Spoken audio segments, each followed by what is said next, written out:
আজ রবিবার, চিকেন এনেছে, কিন্তু হাতে তো একদম সময় নেই রসিয়ে কষিয়ে চিকেন বানানোর। তাই আজকে বানালাম কাটাকাটি বাটাবাটির ঝামেলা ছাড়াই দারুণ টেস্টি চিকেন।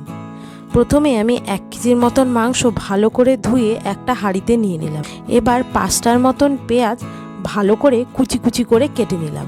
কাটা হয়ে গেলে একটা গ্লাসের মধ্যে একটা গোটা রসুন আর কিছুটা পরিমাণ আদা ভালো করে থেতো করে নিলাম। এবার ওই মাংস রাখা হাঁড়িতে কয়েকটা গোটা গরম মশলা দিয়ে কেটে রাখা পেঁয়াজ আর বেটে রাখা আদা রসুন বাটাটাও দিয়ে দিলাম।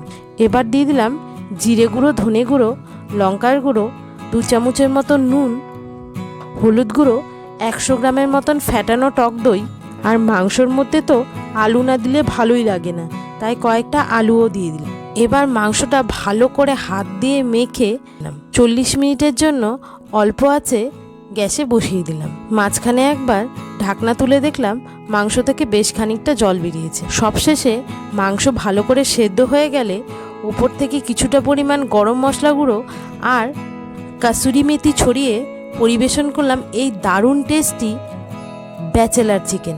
হাতে মশলা বাটাবাটির সময় না থাকলে একবার এইভাবে চিকেন বানিয়ে দেখো, দারুণ টেস্ট হয় খেতে। আর রেসিপিটি যদি ভালো লাগে প্লিজ একটা লাইক করে চ্যানেলটি সাবস্ক্রাইব করে দিও।